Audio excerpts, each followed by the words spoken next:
লা তাকনাতু মির রাহমাতিল্লাহ।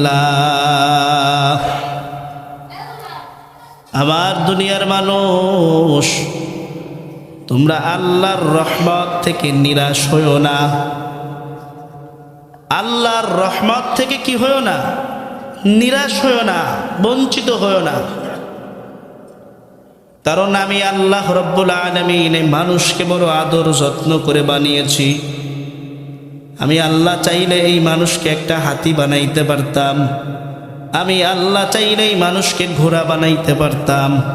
আমি আল্লাহ চাইলে একটা পশু পাখি বানায় রাস্তার মধ্যে ঘুরাইতে পারতাম, ফিরাইতে পারতাম। কিন্তু আমি আল্লাহ মানুষকে হাতি বানাই নাই, পশু বানাই নাই, ঘোড়া বানাই নাই। আমি আল্লাহ মানুষকে বানিয়েছি সৃষ্টির সেরা জীব মাখলুক মানুষ, ইনসান আমি আল্লাহ বানিয়েছি। সমস্ত পৃথিবীর কুল কায়নাত যা কিছু আছে সবার কাজ মানুষের গোলামি করা,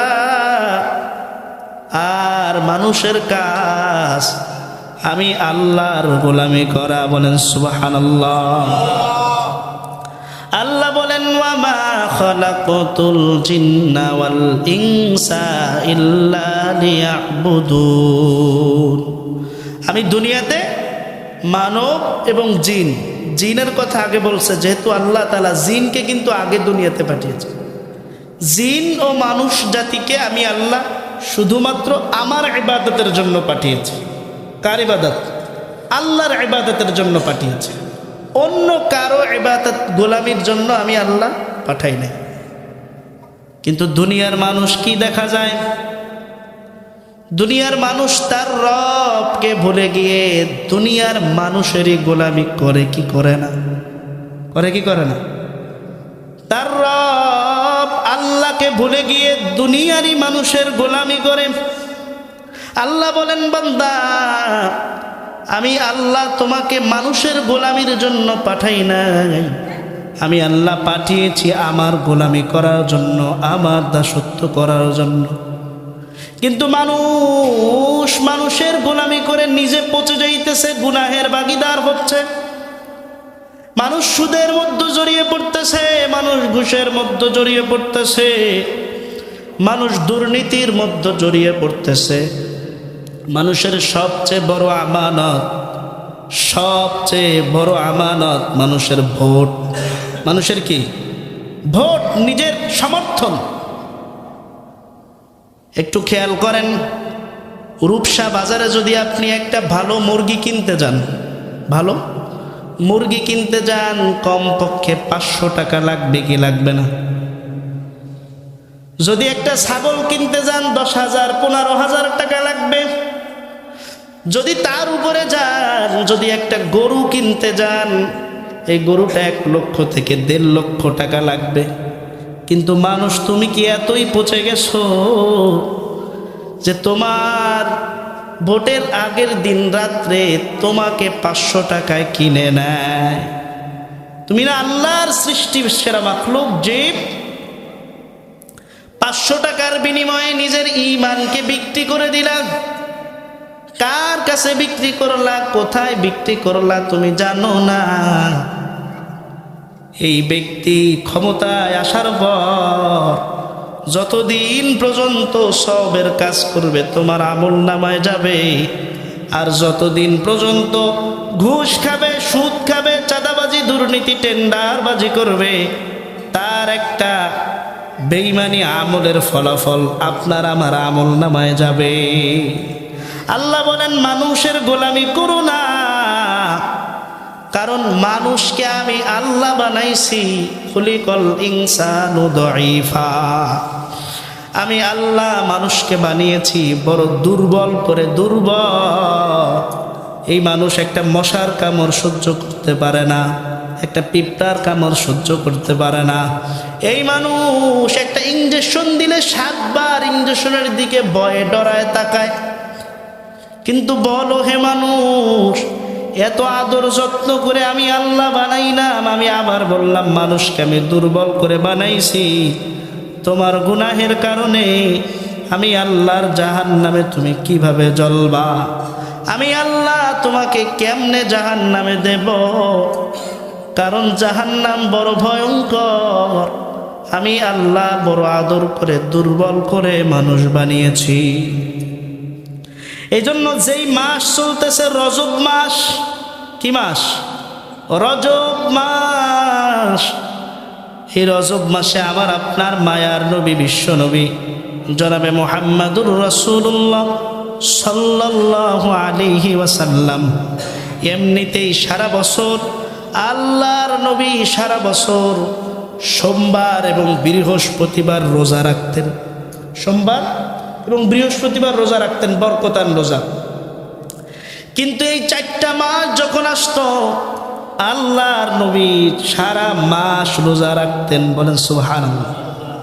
কেন রোজা রাখতেন? আল্লাহর নবী উম্মতদেরকে শিখায়া যায়, উম্মতের দল, জিলকাদ, জিলহজ, মুহররম আর রজব মাস যখন আসবে তখন তোমরা রোজা রাখো, কারণ যে ব্যক্তি রোজাদার সে কোনো গুনাহের কাছে যাইতে পারে না। তোমরা ছোটখাটো ছিটে ফোটা গুনাহ করো না। এটা এমন একটি মাস, যেই মাস গুনাহ মাফের মাস, ইস্তিগফারের মাস। শাবান, রজব মাস বেশি বেশি আল্লাহর নবী বলেন, আস্তাগফিরুল্লাহ রাব্বি মিন কুল্লি যামবি ওয়া আতুবু ইলাইহি লা হাওলা ওয়ালা কুওয়াতা ইল্লা বিল্লাহিল আলিয়্যিল আযীম। উম্মতের দল, এই ইস্তিগফার তোমরা বেশি বেশি পড়ো। ইস্তিগফার কি করো? বেশি বেশি পড়ো। আর পড়ো আল্লাহুম্মা, পড়েন আল্লাহুম্মা বারিক লানা ফি রজব ওয়া শাবান ওয়া বাল্লিগনা রমাদান। এই দোয়াটা বেশি বেশি পড়ো। আল্লাহ, আমাকে আপনি রজব, শাবান এবং রমজান মাস পর্যন্ত আপনি আমার হায়াতের মধ্যে, রিজিকের মধ্যে বরকত দান করেন। বলেন আমিন। সম্মানিত ভাইরা আমার, রজব মাসের মধ্যে আল্লাহর নবী বলেন কোনো গুনাহের কাজ করা যাবে না। অন্য অন্য মাসে ছোটখাটো গুনাহ করতে, কিন্তু রজব মাসে যদি ছোট্ট একটা গুনাহ করো, এই গুনাহটা দ্বিগুণ হয়ে আমল নামায় চলে যাবে। এজন্য গুনাহের কাজ করা যাবে না। বেশি বেশি ইস্তিগফার, তওবা বেশি বেশি করতে হবে। আল্লাহর কাছে তওবার বড় দাম। বান্দা 40 বছর গুনাহ করছে, হায়াত যতদিন আছে ততদিন পর্যন্ত বান্দা গুনাহ করে। আপনি যদি ঘরের মধ্যে রাতের বেলা ঘুমিয়ে ঘুমিয়ে খেতার তলে বসে মোবাইল টেপেন আর অশ্লীলতা, নাচ গান দেখতে থাকেন, আপনার আব্বা আম্মা যদি টের পায়, 1 দিন 2 দিন 3 দিনের দিন পিটাইয়া আপনাকে ঘর থেকে বের করে দিবে কি দিবে না? কারণ সন্তানকে শাসন করা লাগবে, সন্তানকে মানুষ বানাইতে হবে। আপনার আব্বা আপনাকে পিটাবে, মা আপনাকে পিটাবে, বলবে বাসা থেকে বের হয়ে যাও। কিন্তু তারা যদি না দেখে, কিন্তু তারা কিছুই বলবে না, তারা কিছুই বলবে না। কিন্তু আমার আল্লাহ রাব্বুল আলামিন, আপনি কি গুনাহ করতেছেন, কখন গুনাহ করতেছেন? পানির নিচে গুনাহ করেন, দেখেন কে? বলেন। পানির নিচে গুনাহ করলে দেখে কে? জমিনের উপরে গুনাহ করলে কে দেখেন? আসমানের উপরে গিয়ে যদি গুনাহ করেন, কে দেখেন? আল্লাহ বলেন, বান্দা, আমি আল্লাহ তোর সব আমল নামা দেখলাম, আমি আল্লাহ তোর গুনাহের আমল নামাগুলো দেখলাম, কিন্তু আমি আল্লাহ তোকে আমার জমিন থেকে বের করে দেই নাই। আমি আল্লাহ আমার গজব দিয়া তোকে শেষ করে দেই নাই। আমি আল্লাহ বারবার সুযোগ দিয়েছি, বারবার সুযোগ দিয়েছি। উদউনি আস্তাজিব লাকুম। আমার বান্দা, আমি আল্লাহর কাছে ক্ষমা চাও, আমি আল্লাহ তোমার গুনাহগুলো ক্ষমা করে দিব। আমি আল্লাহর কাছে চাও, আমি আল্লাহ তোমাকে মাফ করে দেব। খেতার নিচের গুনাহ আমি আল্লাহ দেখছি, সুদের গুনাহ আমি আল্লাহ দেখছি, ঘুষের গুনাহ আমি আল্লাহ দেখছি, অন্য কেউ দেখে নাই। তুই সব গুনাহ করছো, ঋণগুলা পরিশোধ করে একবার শুধু বলো, আল্লাহ গুনাহ ছাড়া আমার জীবনে আর কিছুই না। ও আল্লাহ, তুমি যদি আমাকে মাফ না করো, আমার যাবার কোনো জায়গা নাই, দেখবার কোনো স্থান নাই, আমাকে দুনিয়ার মধ্যে কেউ ফিরাইতে পারবে না। ও আল্লাহ, মেহেরবানি করে তুমি আমাকে মাফ করে দাও। আমার আল্লাহ বলেন, আমার বান্দার খালিস নিয়াতে অন্তরের তাকওয়া অনুযায়ী আমার বান্দার দোয়া করতে দেরি,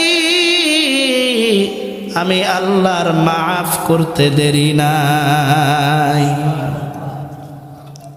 গুনাহ করতে দেরি, মাফ চাইতে দেরি, কিন্তু আমি আল্লাহ মাফ করতে দেরি নাই।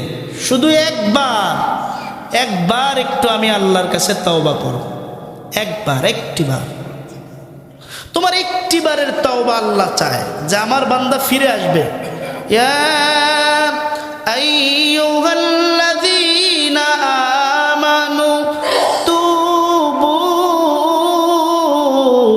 ইলাল্লাহি তাওবাতান নাসুহা। হে ঈমানদারগণ, তওবা যখন করবা আমি আল্লাহর কাছে খাঁটি তওবা করো। তাওবাতুন নাসুহা, যেই তওবার মধ্যে কোনো খামখেয়ালি নাই, কোনো গোজামিল নাই, কোনো মুনাফিকি নাই। 40 বছর গুনাহ করার পর একবার শুধু একটু আমি আল্লাহর কাছে তওবা করো, আমি আল্লাহ মাফ করে দিব। এ মুসলমান ইমানদার আল্লাহর গোলাম, এইখানে যারা বসে আছেন, আপনারা যদি নিয়ত করেন আল্লাহ গুনাহ যাহা করেছি, পিছনে যা চলে গেছে আর গুনাহ করব না, খাঁটি তওবার নিয়ত যদি অন্তরের মধ্যে থাকে, আমার আল্লাহ মাফ করে দিবেন, এটা নিশ্চিত। যদি মিথ্যা হয় তাহলে আল্লাহর কোরআন মিথ্যা হয়ে যাবে। বলেন না সুবহানাল্লাহ। খাঁটি তওবা, দিলের অন্তরের খাঁটি তওবা আল্লাহর কাছে পছন্দ। ভালো আমল, নেক আমলের তওবা আল্লাহর কাছে পছন্দ। নেক আমলের তওবা যদি করতে পারেন, আল্লাহ তাআলা ক্ষমা করবেন। আর এই ক্ষমার মাস এই রজব মাস, যেই মাসটা চলতেছে রজব, বরকতপূর্ণ সম্মানিত মাস এই রজব। প্রথম নাম্বার, রজব মাসে বেশি বেশি ইস্তেগফার পড়া। কি পড়া? সবাই বলেন কি পড়া? ইস্তেগফার পড়া। যারা বড় দোয়াটা পারেন না, শুধুমাত্র আস্তাগফিরুল্লাহ পড়েন, আস্তাগফিরুল্লাহ আস্তাগফিরুল্লাহ, এতটুকু আমল করেন, গুনাহ কমায় দেন। এই আমলটুকু করেন। নফল বাড়তি আমল দরকার নেই, অল্প আমল নাজাতের জন্য যথেষ্ট। অল্প আমল, বলেন সবাই বলেন, অল্প আমল নাজাতের জন্য যথেষ্ট। অল্প আমল নাজাতের জন্য যথেষ্ট। অল্প আমল করেন, অল্প আমল। আপনার তাহাজ্জুদ পড়ার দরকার নাই, আপনার নফলেরও দরকার নাই, আপনার সারাদিন জিকির আজকারের দরকার নাই যদি কষ্ট হয়। আল্লাহ বলেন এত আমলের দরকার নাই, শুধুমাত্র 5 ওয়াক্ত নামাজ জামাতের সহিত পড়ো। কয়ক্ত? 4 ওয়াক্ত, 3 ওয়াক্ত, 5 ওয়াক্ত। কয়ক্ত বলেন? 5 ওয়াক্ত নামাজ জামাতের সাথে আদায় করো। যদি ইখলাসের নিয়তে আল্লাহর জন্য 5 ওয়াক্ত নামাজ জামাতের সাথে আদায় করতে পারো, আমি আল্লাহ ফজরের নামাজ থেকে শুরু করে জোহরের নামাজের আগ পর্যন্ত যত সগীরা গুনাহ হবে আমি আল্লাহ সব মাফ করে দিব। জোহরের পর থেকে আসর পর্যন্ত যত সগীরা গুনাহ হবে আমি আল্লাহ মাফ করে দিব। যদি কবিরা গুনাহ হয়, খাঁটি তওবার দরুন আমি আল্লাহ মাফ করে দিব। আসর থেকে মাগরিব পর্যন্ত, মাগরিব থেকে এশা পর্যন্ত, এশা থেকে ফজর পর্যন্ত শুধু মাফ করব তাই নয়, ফজরের নামাজ জামাতের সাথে আদায় করে এশা পর্যন্ত নামাজ আদায় করো, আবার এশার পরে এশার নামাজ জামাতে আদায় করে তুমি বাড়িতে গিয়ে খাওয়া দাওয়া করে ঘুমায় যাও। আমি আল্লাহ ওয়াদা দিলাম সারা রাত নফল নামাজ পড়ার সব আমল নামায় দিয়া দিব। এজন্য অল্প আমল নাজাতের জন্য যথেষ্ট। অল্প আমল নাজাতের জন্য যথেষ্ট। আপনাকে আল্লাহওয়ালা কামেল হতে গেলে আপনাকে দান সদকা এগুলো তো আপনার ব্যক্তিগত আমল। আপনি যদি ইসলামটাকে কঠিন করে দেখেন যে ইসলামটা অনেক কঠিন, কেমনে আদায় করব? না, ইসলাম কঠিন না, ইসলাম কঠিন না। খেয়াল করেন, একটা মানুষ শুধুমাত্র সূরা ফাতিহা পারে, কি পারে? সূরা ফাতিহা পারে। আরেকটা মানুষ 30 পারা কোরআনের হাফেজ। যিনি 30 পারা কোরআনের হাফেজ, তিনি হাফেজ হয়ে কোরআনের উপর আমল করে নাই, ইয়াদ রাখে নাই। কিন্তু যিনি সূরা ফাতিহা পড়েছে, কিন্তু সূরা ফাতিহার উপরে আমল করেছে, অন্তরে গেঁথে রেখেছে, আল্লাহ তাআলা ওই হাফেজের থেকে ওই সূরা ফাতিহা পড়নেওয়ালার দাম আল্লাহর কাছে অনেক বেশি। বলেন সুবহানাল্লাহ। কেন কেন? আল্লাহ রাব্বুল আলামিন কিয়ামতের ময়দানে হিসাব নিকাশ যেদিন আল্লাহ তাআলা নেবেন, সেদিন আল্লাহ রাব্বুল আলামিন বলবেন না, কেন তুমি কোরআনের হাফেজ হও নাই, কেন তুমি মাওলানা সাহেব হও নাই, কেন তুমি মুফতি সাহেব হও নাই।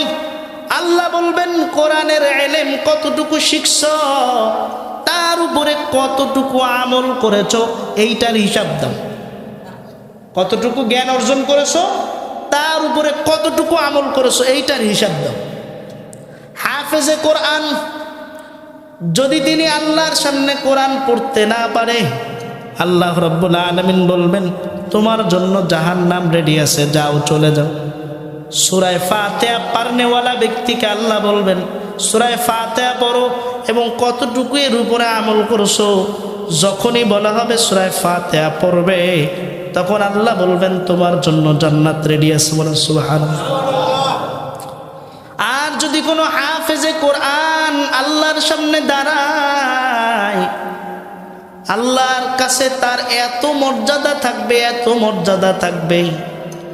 দুনিয়ার মানুষ যারা আছেন একটু শুনে নেন, সন্তান ছেলে হোক মেয়ে হোক, একটু চেষ্টা করেন ভালো জায়গায় পড়াইয়া হাফেজে কোরআন বানানোর।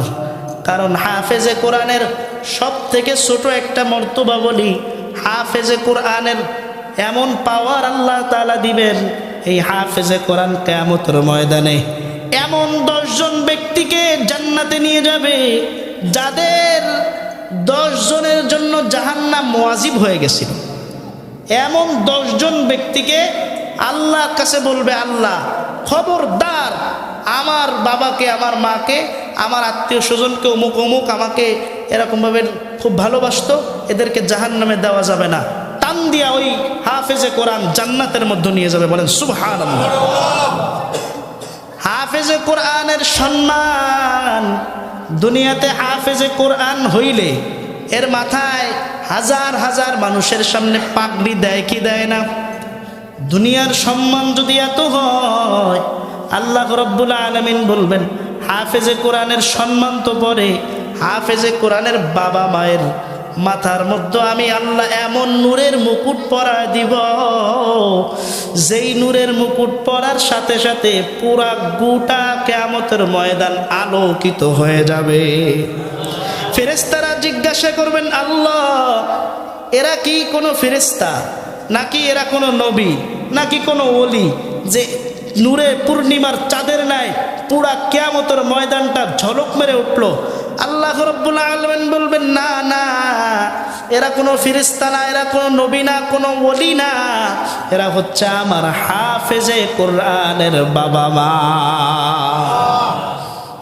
হাফেজে কোরআনের বাবা মা এত সম্মান দিবেন। আর একজন হাফেজে কোরআনকে কি বলা হবে? ইকরা কিতাবাকা কাফা বিনাফসিকাল ইয়াউমা আলাইকা হাসিবা। পড়তে থাকো আর চড়তে থাকো, পড়তে থাকো আর চড়তে থাকো। পবিত্র কোরআন মাজিদ 6666টা আয়াত। তো আল্লাহ রাব্বুল আলামিন একে এত সম্মান দিবেন, জান্নাতের মধ্যে 6666টা তালা হবে, ছাদ। এই প্রত্যেকটা ইট তৈরি হবে মেশকে আম্বর এবং স্বর্ণের ইট এবং রূপার ইট দিয়া। বলেন না সুবহানাল্লাহ। এবং এক একটা তালা হবে, এটা তো মনে করেন 10 ফিট, এক একটা তালা হবে জমিন থেকে আসমান পর্যন্ত। বলেন সুবহানাল্লাহ। একটা কথা যদি বানানো বলি, আল্লাহ যেন আমার জবানটা বন্ধ করে দেয়। কথা বানানো বলতেছেন, কেন আপনার সন্তানকে দিনে এলেম শিক্ষা করাবেন না? কেন আপনি নিজের মন মতন ছেড়ে দিবেন? ওই সন্তান বড় হয়ে আপনার গায়ে হাত তুলবে, তখন মানুষের কাছে যে কান্না করবেন, আমার সন্তান আমাকে মারে। আপনার তো দোষ ছিল, সঠিক পথে সন্তানকে আনতে পারেন নাই। অতএব আমি আপনাদের কাছে করজোর করে অনুরোধ করি, রজব মাস, এই মাসে গুনাহকে ছেড়ে দেন, নামাজকে আঁকড়ে ধরেন। গুনাহকে ছেড়ে দেন, নামাজকে আঁকড়ে ধরেন এবং ইস্তেগফার, তাওবা এটাকে চালু রাখেন। মনে রাখবেন, সবচেয়ে বড় গুনাহ হচ্ছে আল্লাহর সাথে নাফরমানি করা, আল্লাহর সাথে নাফরমানি করা, শিরক। এই গুনাহটা কখনোই করা যাবে না।